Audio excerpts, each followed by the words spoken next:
But if you happen to have the worldview that there is one absolute reality without a second, that's in a minority. And I just want to suggest, just consider this possibility. How does a theist look at somebody with the worldview we're talking about? In all likelihood, they're going to consider us an atheist that is opposition and wrong. How is a strong atheist going to view what we're doing? They're going to put us in the bucket with the theists. And so what you end up is, what I playfully say, sitting home alone. And you end up feeling a little left out, which is one of the reasons that we need fellowship and satsang. Because if you feel threatened, I don't care if you're talking about Maslow's needs hierarchy or the teachings of yoga. She told us earlier about the 5 colorings, one of which is fear. So you finally end up, you've constructed a reality of who you think you are, and it's like, don't anybody blow on my house of cards, because we want to protect ourselves. It's built in. It's built into how we're created.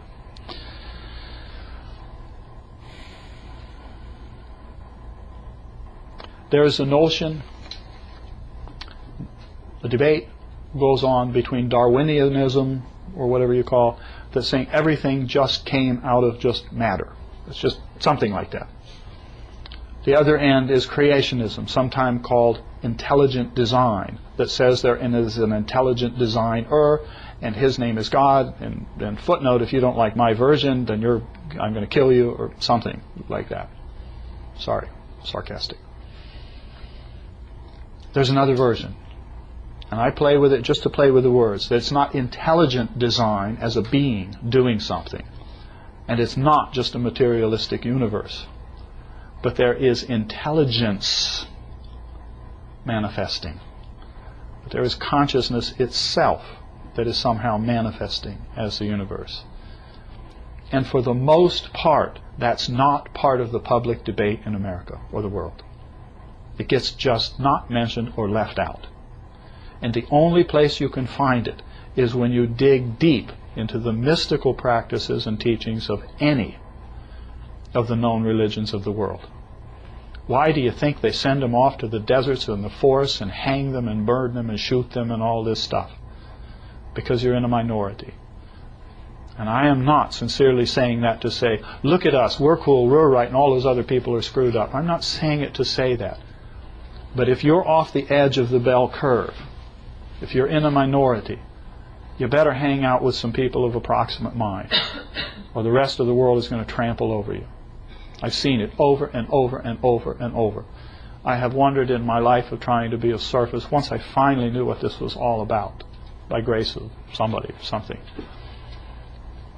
I say, what happens to wonderful people? If you are in a minority, you're going to be quiet.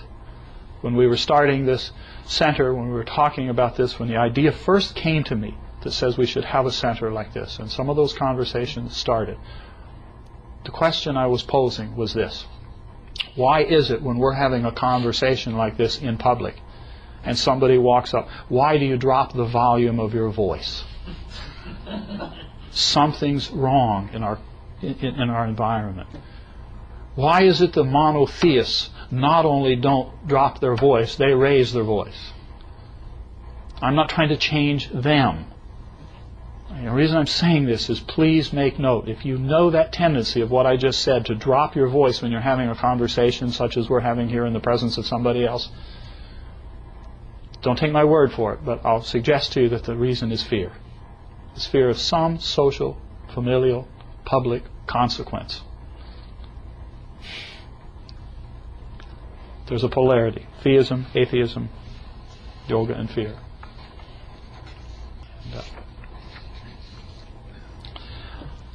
How do I contemplate? We've been talking today, Bill has mentioned several times, but there are many paths, there are many ways to do this. Personally, I love reading the red words of the Bible, because I see it through the eyes of non-dualism. I'm not a preacher, I don't go out and do that, but yet I do that. But the language that I know, every field, pharmacology has its own language, psychology has its language. Well, the science, the art of meditation, contemplation, enlightenment has its own language. It doesn't mean there's only one. There may be multiple ones. But the one that I happen to be around, and I'm not a Sanskrit scholar, but we use words like karma. Well, the word karma comes from Sanskrit. That's just the reality of it. There's a lot of real lovely words. We have one word called God, that there are multiple words that are used in the study of meditation and practices. There's not just one word. We have to, in our language, use that same word for many different meanings, and we don't know different meanings.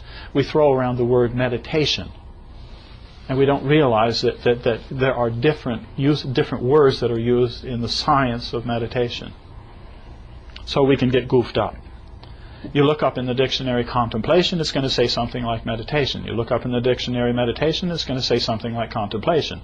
So the two are interchangeable. Well, they're not. What we just did a few minutes ago is in the arena of meditation.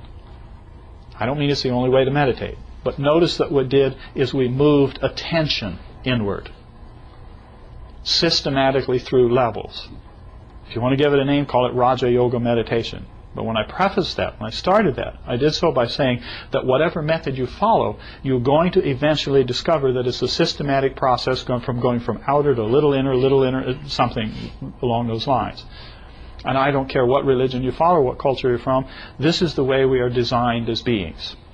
And I don't mean take our Sanskrit words that define it this way and you have to believe that, but you will find that it's systematic. In my opinion, that's the beginning of Genesis in the Old Testament. In the beginning, God manifested heaven and earth, and it was good. And then the Lord said, let there be light, and there was light. Which came first, talking or light? Lord said, let there be light. So first there's sound vibration, then there's light. In the fields that we know, we call that mantra and yantra. And tantra is the method of dealing with them. Different systems, different language, same process. That said, what is contemplation? There is a stance. I want to use the word stance. Contemplation is a stance of anticipating.